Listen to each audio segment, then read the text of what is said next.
Muy bien, pues vamos a orar. Señor, te damos muchas gracias por poder parar y abrir tu palabra. Gracias porque la has provisto para que te podamos conocer y también saber cómo vivir conforme a tu voluntad. Y Señor, gracias porque tú tienes instrucciones en ella que claramente nos enseña qué quieres de nosotros. Señor, te pido que ahora tú me guíes por tu Espíritu Santo, que seas tú hablando a través mío, que tu Espíritu me capacita para transmitir lo que he estudiado y lo que he estado aprendiendo.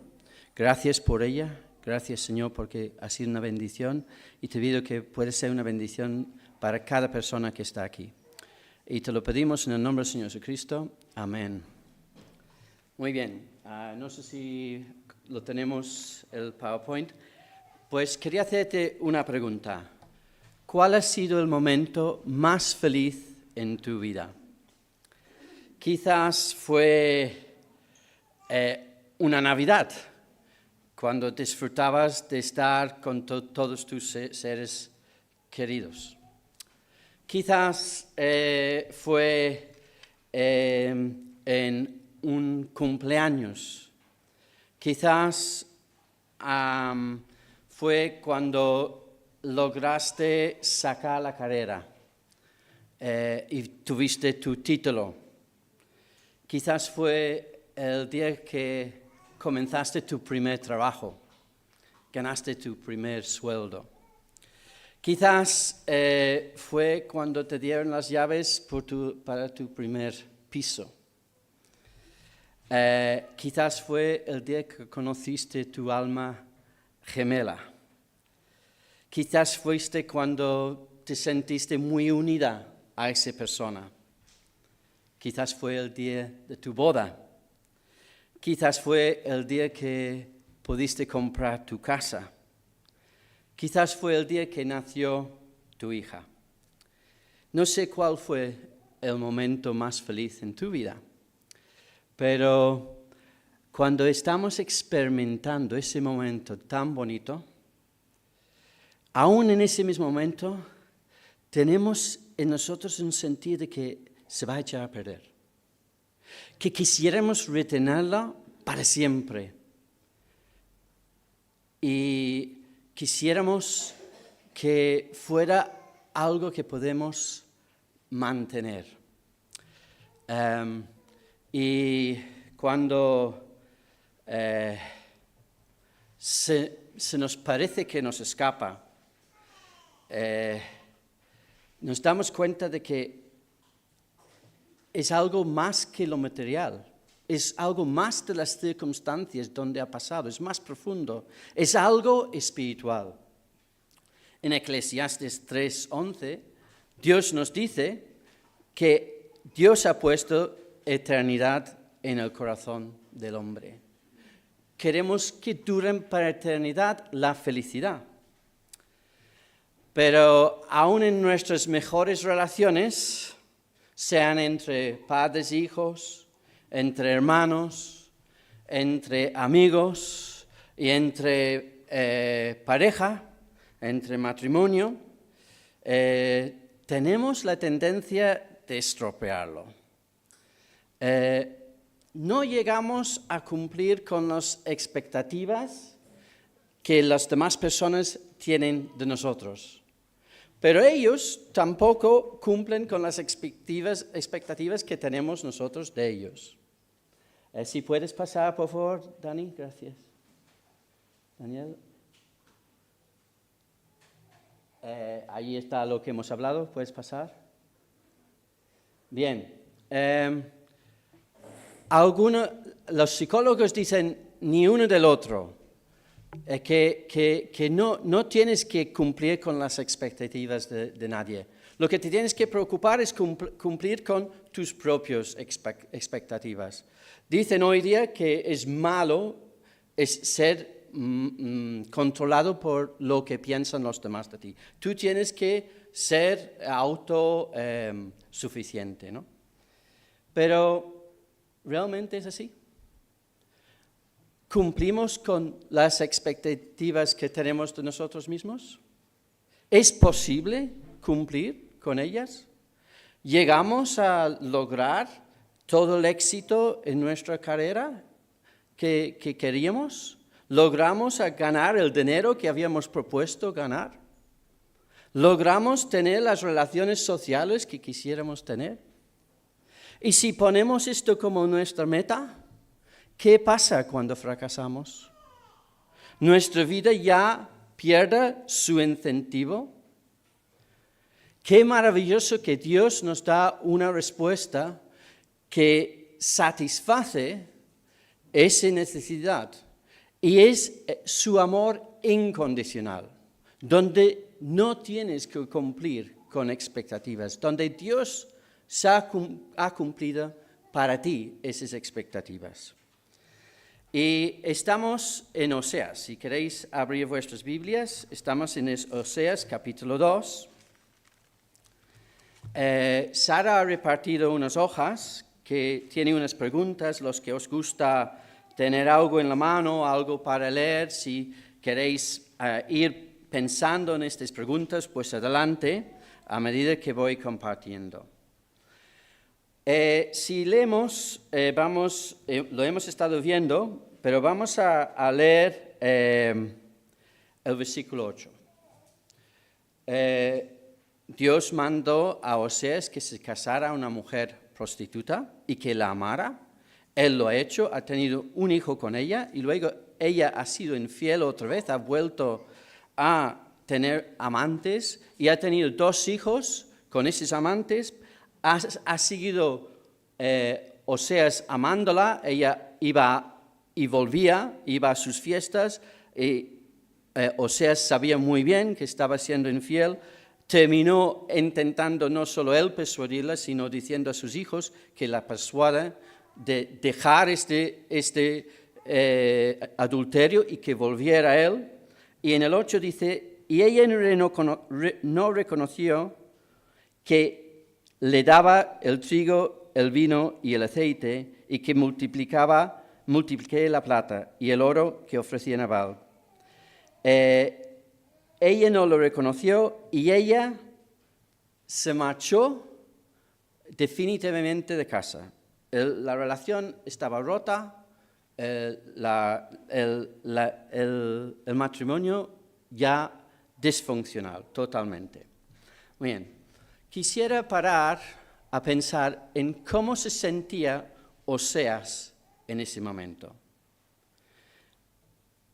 Ella había sido infiel, le había sido infiel durante años.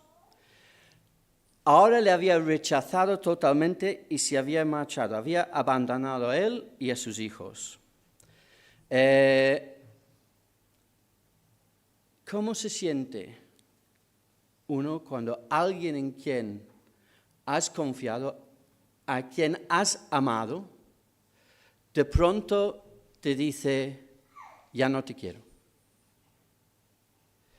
Es devastador, ¿verdad? Quebranta el corazón, te deja atónito, te rompes a llorar y seguramente muchas noches duermes llorando, tu almohada mojado de tantas lágrimas que has derramado. Lloras a veces amargamente y no encuentras consuelo. Tan profundo es la herida, tan profunda es la decepción, te hunde. Puede que tu vida pierda su sentido, pierdas el apetito y puede que buscas aliviar este dolor en el alcohol o la droga. Hay momentos que no quieres seguir viviendo. Te hace sentir fracasado. Y te sientes que nadie entiende el daño que tienes. Y encima, si ves a esa persona que te ha abandonado, tan feliz en los brazos de otro,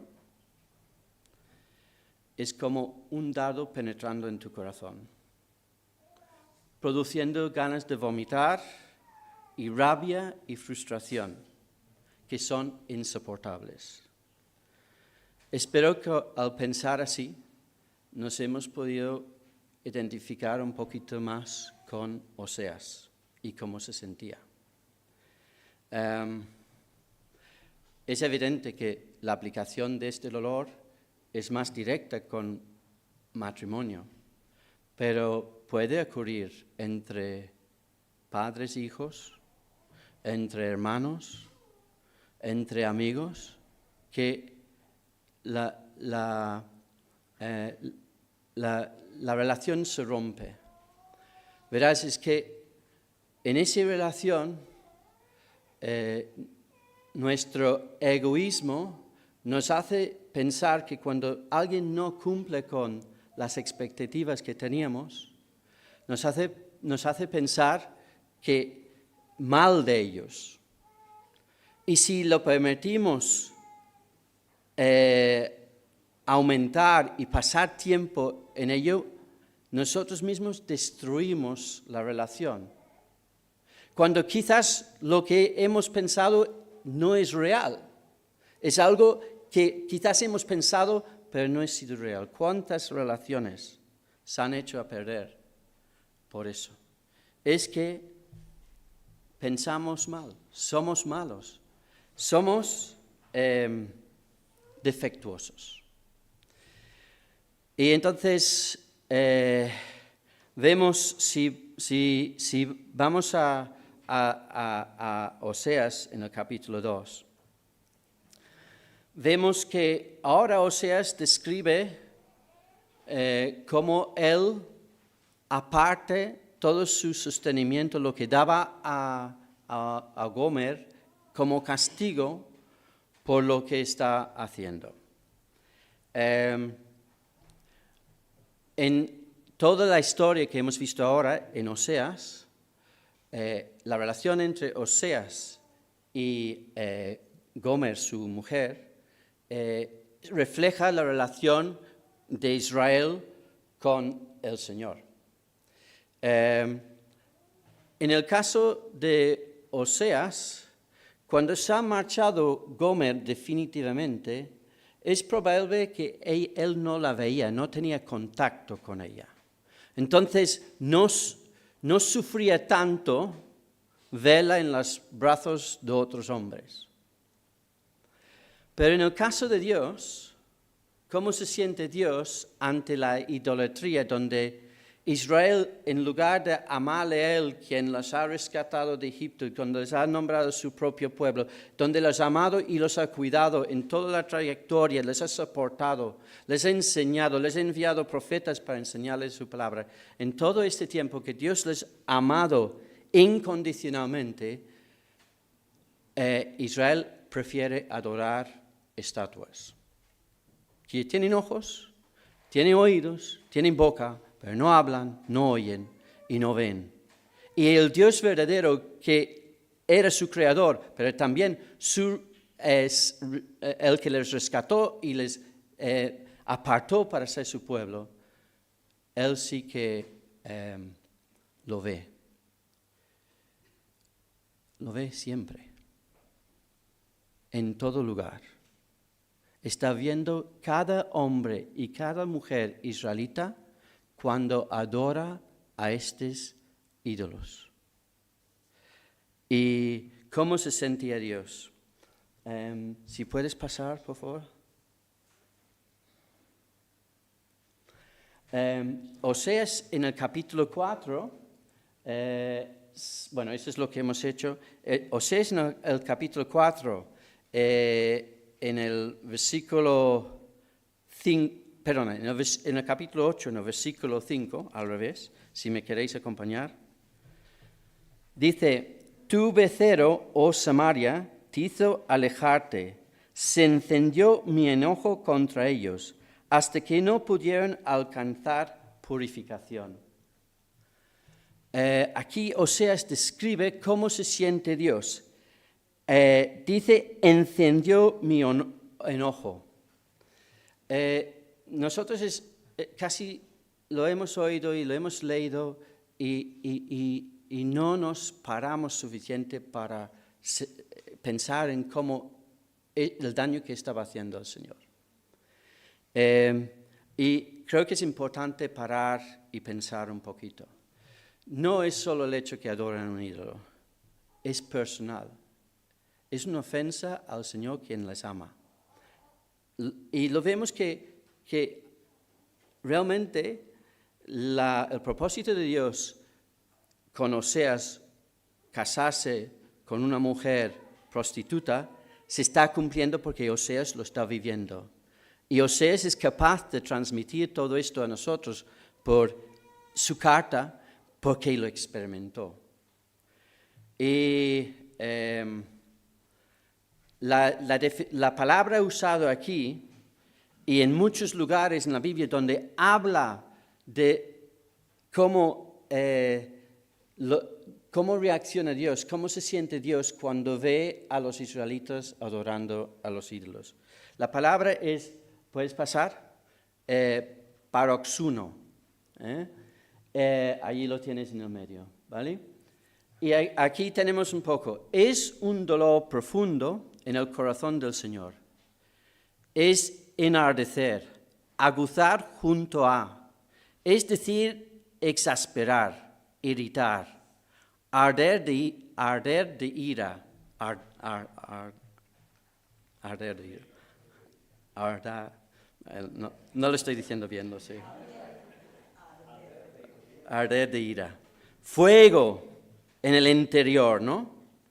Despertar la ira, despreciar, hacer enojar, convulsión. Dios se siente convulsión, tiene ganas de vomitar cada vez que una mujer, un hombre de Israel adora a un ídolo. Debería de estar adorándole a él. Y le están rechazando. Es doloroso para el Señor. Verás,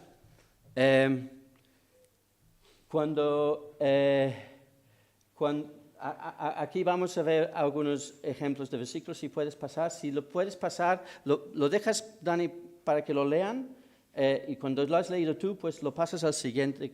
Creo que hay otra. Son algunas ocasiones que he cogido de las diferentes maneras que se traduce esta palabra en la frase, y creo que nos ayuda a entender un poquito el dolor que estaba causando el Señor. Pero verás, si amas a alguien, cuando ese alguien la ves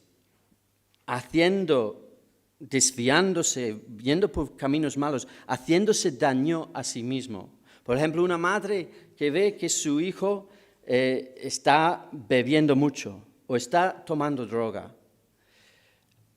¿Cómo reacciona el que ama a esa persona? Pues es una combinación de dos cosas. Reaccionamos con ira, con enfado, con arde nuestro corazón por ver el daño que se está haciendo, que está pasando esa persona que amamos. Pero por otro lado, llenamos de compasión. Y realmente la sana manera de reaccionar cuando alguien está en esta situación es una combinación de las dos cosas, compasión y enfadarse, ira, porque estamos viendo que esa persona se está dañando a sí mismo y a otras personas, y no lo queremos.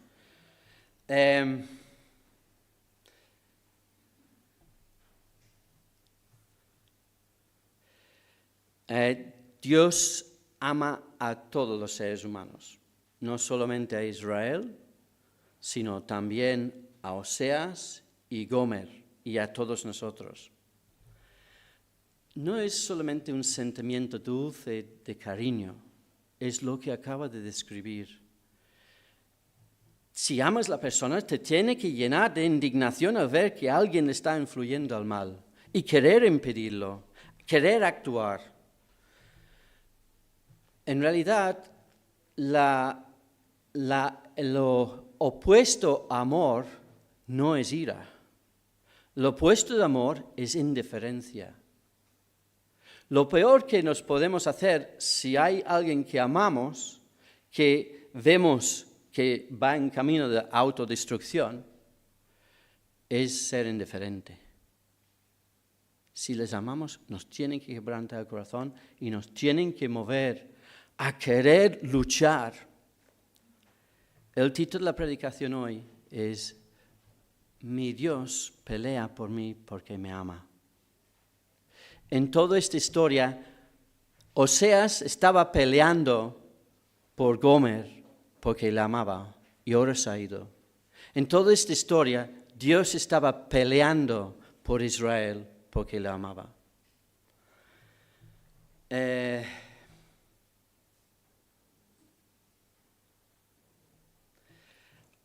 ¿Es correcto que se trata a Dios con tanta desprecio? ¿Es correcto que un Dios puro, limpio, perfecto, santo, un Dios de amor que no ha hecho menos que amar a Israel, sea tratado así? Me gustaría leeros una cita de un libro de Jean Martel, el libro La vida de Pi.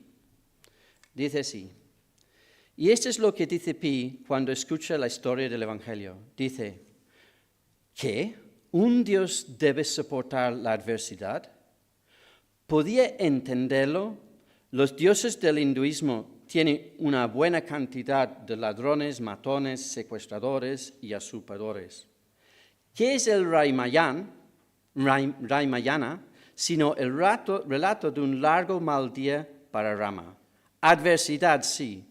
Reveses de fortuna, sí. Traición, sí. Pero la cruz, la humillación, la muerte. No podía imaginar al señor Krishna consintiendo en ser desnudado, azotado, burlado, arrastrado por las calles y por colmo crucificado, y a manos de simples humanos. Nunca había oído hablar de la muerte de un dios hindú.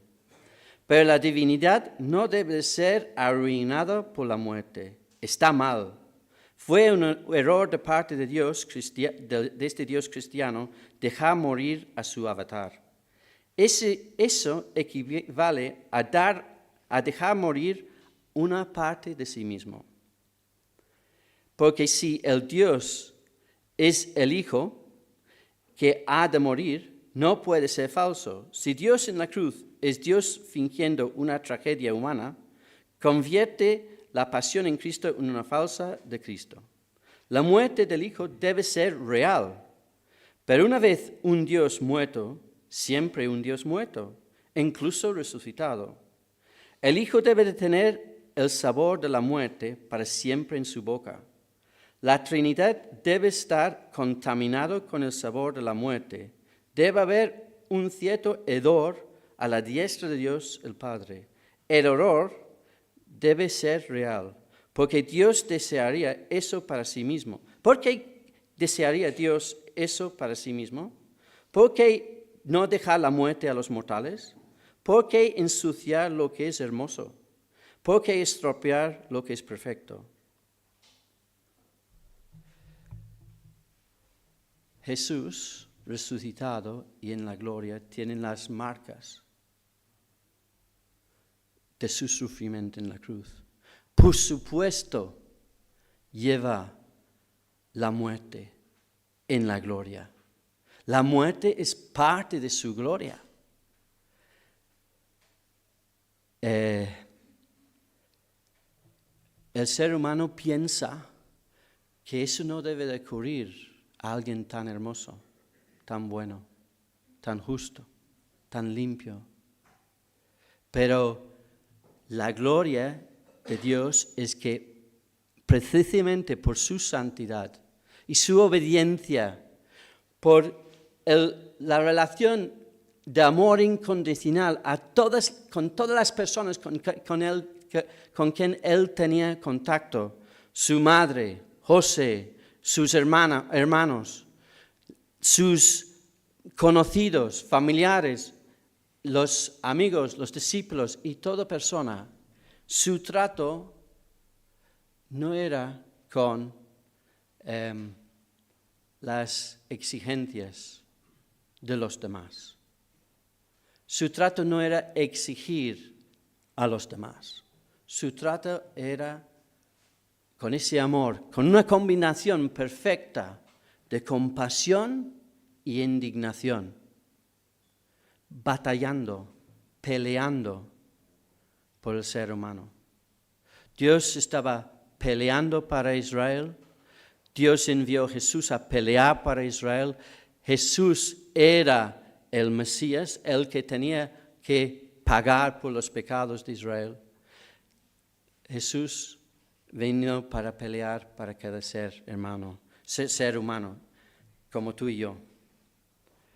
Bien, ahora pasamos al versículo en Oseas, del capítulo 2.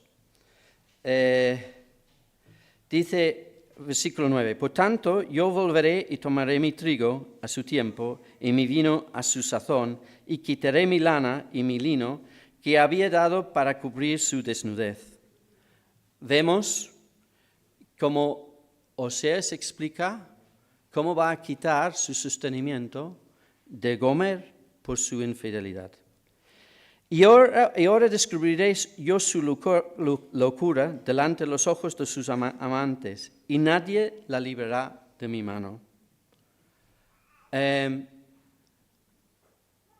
La esperanza de Gomer era, al volver a sus amantes, ellos le darían el estilo de vida que ella esperaba, tendría sus vestidos, tendría todas sus fiestas y todo lo que ella deseaba. Pero en realidad no fue así. Ella se vio cada vez más empobrecida y más metido en este mundo oscuro de la prostitución. Y nadie la librará de la mano. Pero cuando lo leemos esto, también refleja a Dios y su castigo a Israel. Y si te fijas, estos versículos, el versículo 11, haré cesar todo su gozo, sus fiestas, sus nuevas lunas, sus días de reposo y todas sus festividades. Es posible que Gomer estuviera metido en las fiestas paganas con los ídolos. Quizás ella aún fue una de las prostitutas de los templos, de los ídolos. Y ella tuviera participar en estas actividades. Pero no podemos ver aquí días de reposo, sus nuevas lunas. Podría ser que ella hiciera estas cosas, pero en realidad está reflejando lo que estaba haciendo Israel. Fíjate cómo Oseas se ha movido de estar pensando en el castigo que él iba a aplicar a Gomer, a el castigo que Dios va a hacer con Israel. Casi se mezcla de manera que no se distinga. Y eso es porque Oseas está completamente identificado con el Señor. Ahora es capaz para ser profeta y explicar al pueblo cómo se sentía Dios ante la idolatría, porque él lo ha experimentado con Gomer, que le era infiel.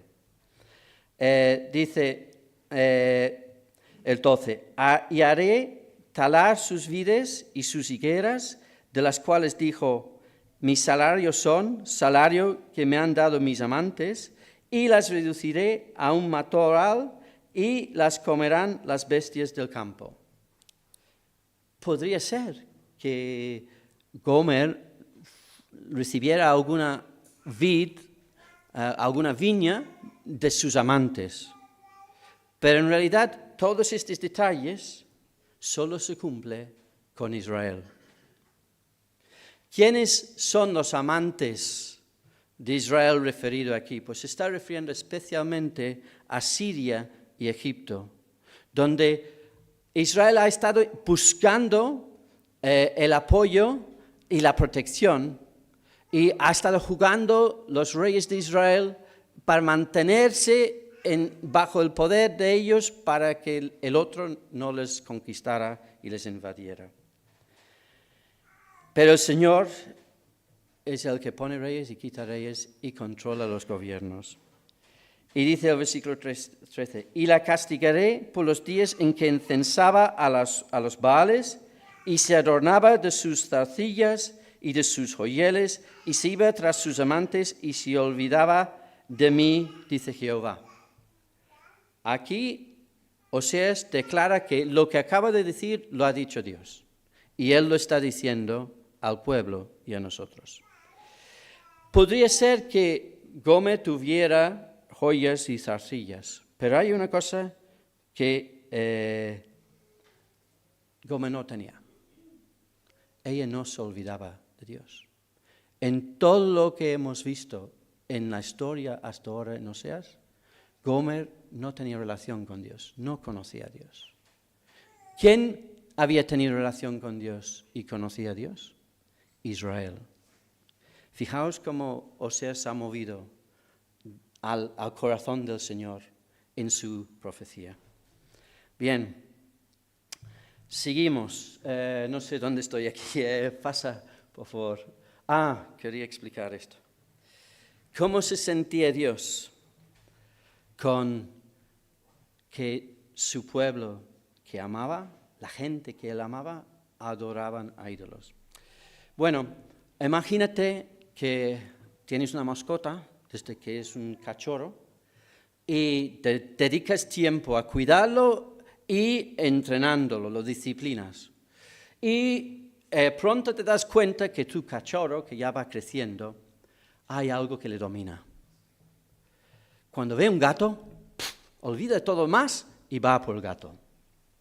No hay nada, paredes, no hay nada que le para, tu perro ir detrás de ello. Tratas de entrenarlo. Tratas de aún disciplinarlo. Quieto. Ve un gato por la calle, quieto. Quieto. Pero tienes el temor. ¿Cuál es el temor? Que un día no se aguantará y volverá a su naturaleza de pillar al gato. Y un día estás en el pipicán, tan tranquilo, hablando con otros dueños, y ves a Max, le llamamos Max. Ves a Max, levanta la cabeza. Tú te pones rígido, ya se va. Salta la valla, va corriendo, hay un gato en la casa de enfrente, va persiguiendo al gato, tú sales corriendo tras de él, oyes, das la vuelta a la esquina, ahí hay un hombre salido del coche, oye, lo siento mucho, no lo vi, tú dices, es que yo sé que Max es así, no te preocupes. Y está Max tirado en el suelo, moribundo. Le coges, le cuidas, pero muere. Tú sabías que podía pasar.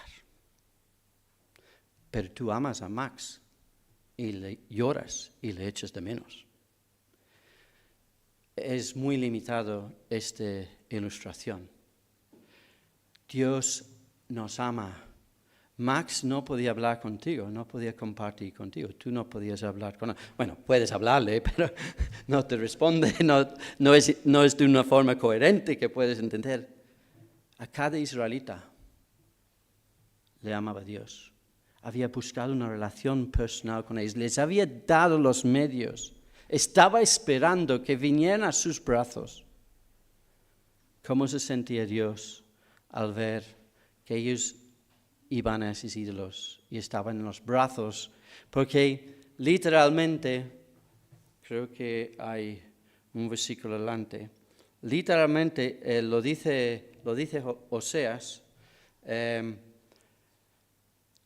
estaba tan unido la idolatría con la fornicación, adulterio, orgías, que estaba influido el pueblo de Israel. Dice Oseas, a ver si lo encuentro en mis apuntes.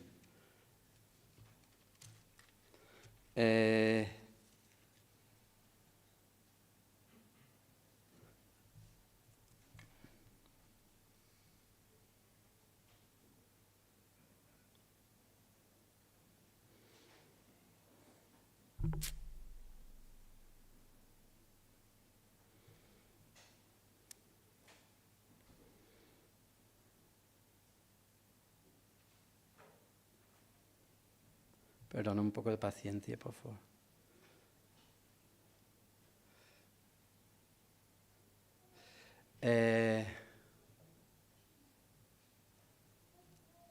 Versículo 14 del capítulo 4.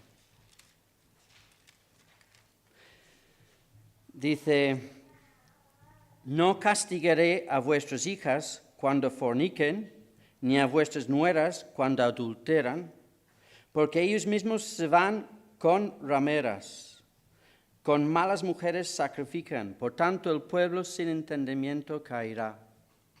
Fíjate que un padre, Dios no le iba a castigar, no va a reprender a su hija que adultera con otro hombre que no sea su yerno. Porque ellos mismos, los padres, estaban adulterando y fornicando con las mujeres paganas. Esa es la profundidad de la perversidad y la oscuridad en la cual estaba metido Israel, tan lejos del Señor. El que ama no puede permitir que sigamos dañando nosotros mismos y dañando a los demás. El Señor interviene. Bien, hemos llegado al versículo 14.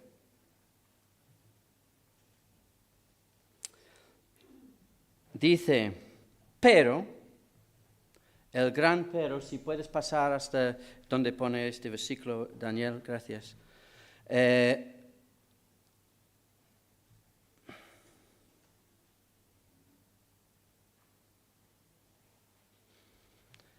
Dice, pero he aquí yo la traeré y la llevaré al desierto y hablaré a su corazón. Ahora está hablando Dios de Israel. Y está diciendo que la llevaré al desierto y hablaré a su corazón. Probablemente este se refiere a que cuando fueron llevados cautivos a Siria, allí estaban en el desierto espiritual. Ya no tenían la adoración de Dios en el templo, habían perdido todos los cultos y estaban rodeados de gente pagana adorando a ídolos por todas partes. Entonces, allí Dios va a obrar, dice, en el desierto, y dice el Señor, el amor incondicional del Señor pelea por nosotros, peleaba por Israel. Dios la va a traer a sí mismo. Y lo vamos a ver desarrollado en los próximos versículos. Dice en el 15, y la daré sus viñas desde allí, y la valle de Acor por puerta de esperanza, allí cantará como en los tiempos de su juventud, cuando en el día de su salida de Egipto, como en el día de su subida de la tierra de Egipto. Acor es donde mataron a Acán y su familia por haberse quedado con parte del botín de Jericó. Era un sitio y el significado de Acor quiere decir valle de perturbación. Al recordar este incidente, Israel se perturbaba, causaba confusión, como uno de los suyos murió allí, castigado por Dios. Pero ahora dice, por puerta de esperanza, de camino de regreso a Jerusalén, es casi una puerta pasado Jericó, dirección a Jerusalén, será una puerta de esperanza. Vuelven a su tierra, vuelven a Dios. Y entonces cantarán como cuando Dios les libró de Egipto, pues cantarán otra vez. Y así fue. Pero esto todavía queda por delante. Primero pasarán 70 años, más, Israel más, Judá 70, Israel más años fuera de Israel. Dice en el versículo 16, en aquel tiempo, dice Jehová, me llamarás Ishi, y nunca más me llamarás Bali. Bali quiere decir Señor, Ishi quiere decir marido. Tiene mucho sentido en el contexto de Oseas, de marido, su mujer, Gomer, y Dios se ilustra su relación nueva con Israel como marido. ¿Qué pasa con Bali? Bueno, quiere decir Señor. Si os acordáis, Israel cuando Dios apareció a Moisés, les daba tanto temor a la grandeza y la santidad de Dios que no querían pronunciar el nombre de Dios. Y decían, le llamaremos Señor. Y de allí llamaban al Señor. Pero el problema es que todos los paganos llamaban a sus dioses Señor también, la misma palabra. Y ahora Dios dice, ya no me llamarás más Bali. Se separa, se santifica aún su nombre para con su pueblo, que es, ahora entrará en una nueva relación y se llamará marido, Ishi. Porque quitaré de su boca los nombres de los Baales y nunca más se mencionará sus nombres. He pedido a alguien que podía leer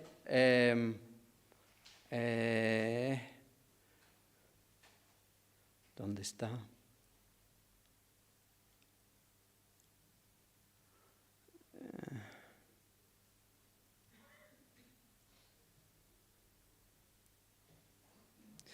Esdras 5:12, ¿lo tiene alguien? Sí. Después que nuestros padres provocaron a ira al Dios de los cielos, Él los entregó en mano de Nabucodonosor, rey de Babilonia, caldeo, el cual destruyó esta casa y llevó cautivo al pueblo a Babilonia. Muy bien, vemos el cumplimiento aquí es acerca de Judá, pero realmente Israel nunca volvió. Israel, si volvió algunos, volvieron con Judá. Y ese es el momento que Esdras deja escrito que se cumplió lo que Dios había prometido aquí en Oseas. En aquel tiempo haré para ti pacto con las bestias del campo, con las aves del cielo y con las serpientes de la tierra, y quitaré de la tierra arco y espada y guerra, y te haré dormir segura. Bien, Dios está diciendo que ahora tendrán una nueva relación con ellos, Él los atraerá a sí mismo y saneará la misma naturaleza que ha sido contaminada y estropeada a causa del pecado del hombre, lo sanará y ya no habrá más guerra. Cuando Judá volvió a Jerusalén, siguió habiendo guerras. Y hasta el día de hoy sigue habiendo guerras. Entonces aquí se está hablando el Señor de lo que hará un día. Y si te acuerdas, coincide con lo que leímos en el capítulo 1, que un día Israel y Judá se unirán bajo el Mesías. Y esto todavía no se ha cumplido, y no se ha cumplido esto. Es parte de la promesa que espera Israel. Y el 19 dice, y te desposaré conmigo para siempre. Te desposaré conmigo en justicia, juicio, benignidad y misericordia. El Señor está diciendo que la relación se va a restaurar para siempre. La relación de Israel con el Señor no se ha restaurado todavía. Esto tiene que ser en la intervención del Mesías, no en su primera venida, sino en la segunda venida. Pero en su primera venida vemos, y he pedido que alguien lea Isaías 54, versículos 4 al 8, por favor. No temas, pues no serás confundida. No te avergüences, porque no serás afrentada, sino que te olvidarás de la vergüenza de tu juventud y de la afrenta de tu viudez no tendrás más memoria. Porque tu marido es tu hacedor, Jehová de los ejércitos es su nombre, y tu redentor. El Santo de Israel, Dios de toda la tierra, será llamado. Porque como mujer abandonada y triste de espíritu te llamó Jehová, y como la esposa de la juventud que es repudiada, dijo el Dios tuyo. Por un breve momento te abandoné, pero te recogeré con grandes misericordias. Con un poco de ira escondí mi rostro de ti por un momento, pero con misericordia eterna tendré compasión de ti, dijo Jehová, tu redentor. Dios se describe como redentor, Jehová su redentor, y habla de esa nueva relación como mujer que fue abandonado por un tiempo, pero vuelve, Israel será restaurado a una relación sana con ese marido que se ha llamado en Oseas, con un amor incondicional, y su respuesta, porque es amada, será por amor, con amor. Pero esto solo será posible porque se cambia su interior. Porque como el perro, Max, que murió, el ser humano vamos a volver a nuestra naturaleza pecaminosa y nos echaríamos a perder otra vez. A no ser que si alguien puede leer Jeremías capítulo 31, versículos 33 y 34. Pero este es el pacto que haré con la casa de Israel después de aquellos días, dice Jehová. Daré mi ley en su mente y la escribiré en su corazón. Y yo seré a ellos por Dios y ellos me serán por pueblo.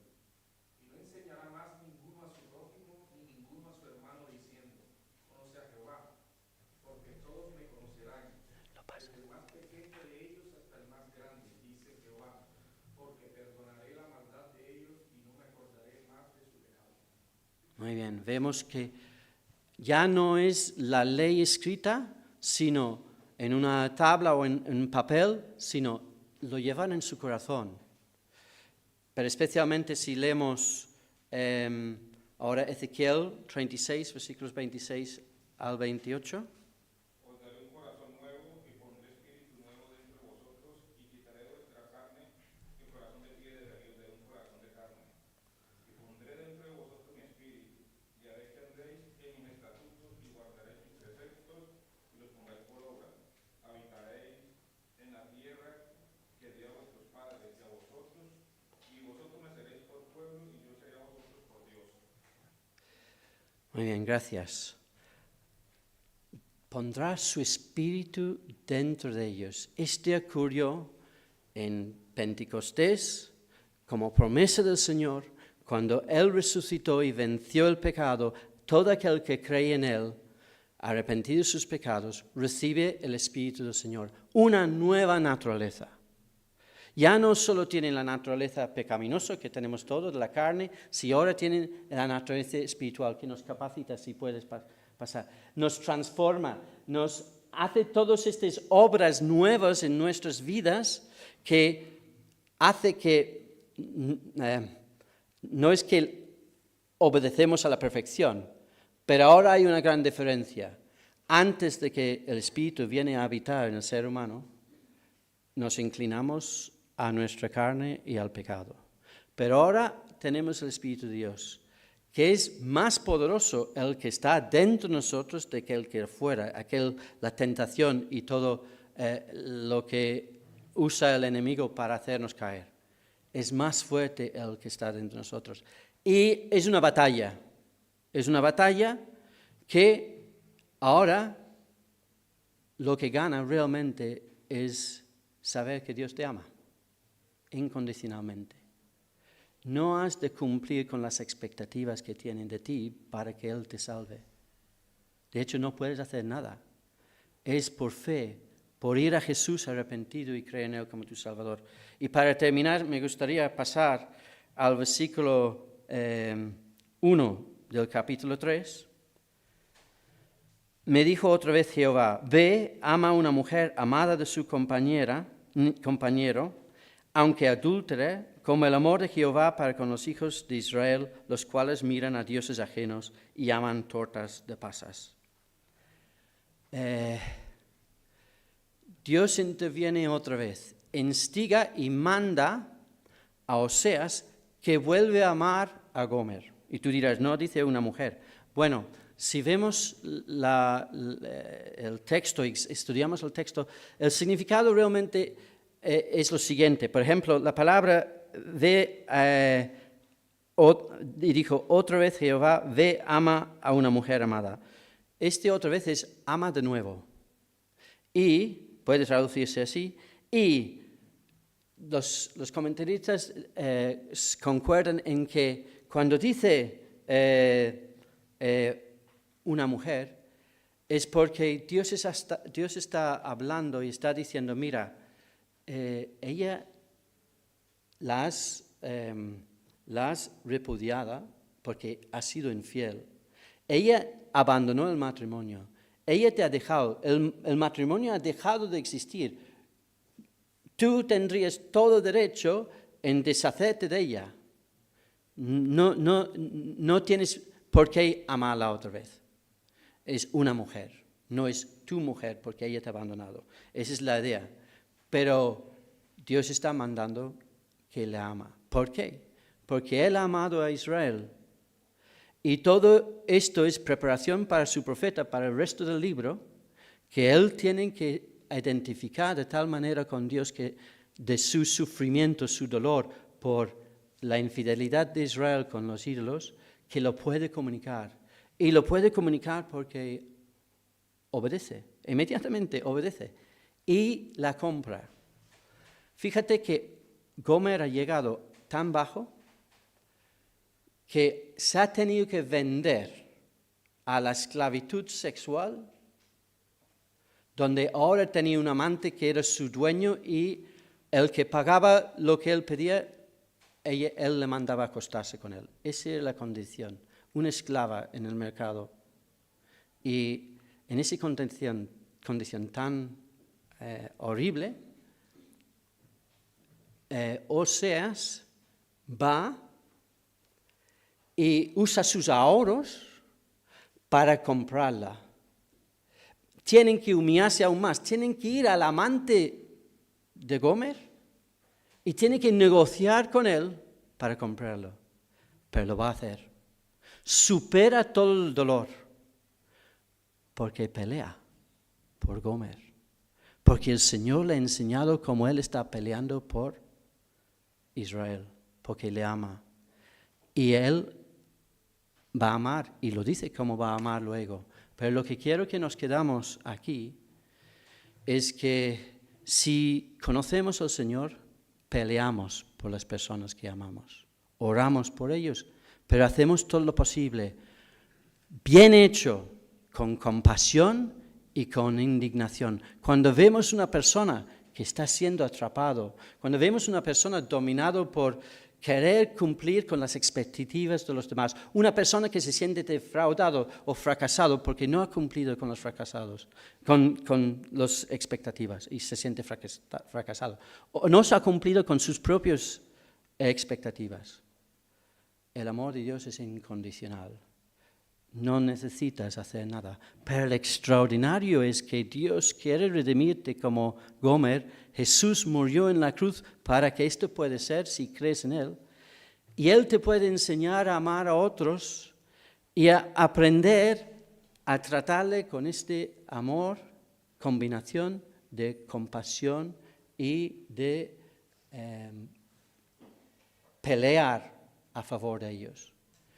Y es aprender, hemos de aprender a explicar a esta sociedad hoy cómo Jesús es el único que puede satisfacerle. Y yo creo que nos llena de esperanza a cada uno, viendo cómo somos pecadores, saber que Dios pelea por mí, porque me ama. Y lo ha mostrado en la obra redentora de Jesús.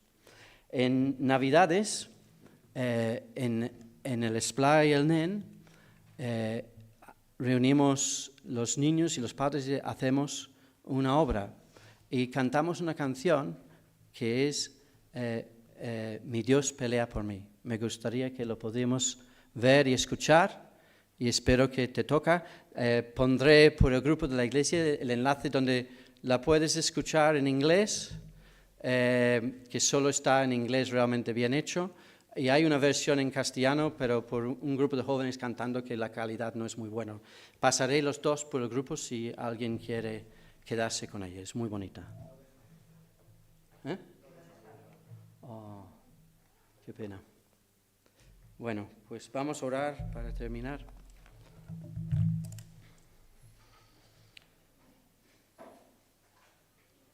Señor, cuánto nos consuela saber que igual que peleaste por Israel, tú peleas por cada uno de nosotros. Gracias porque tenemos esta historia para que nos ayude a entender cómo te sientes tú cuando hay un ídolo en nuestras vidas. Y, Señor, ayúdanos a ver el dolor que te causa, a arrepentirnos y querer vivir de una manera que tú seas nuestro único Señor, el único en quien adoramos, el único en quien tenemos nuestra confianza y esperanza. Pues te lo pedimos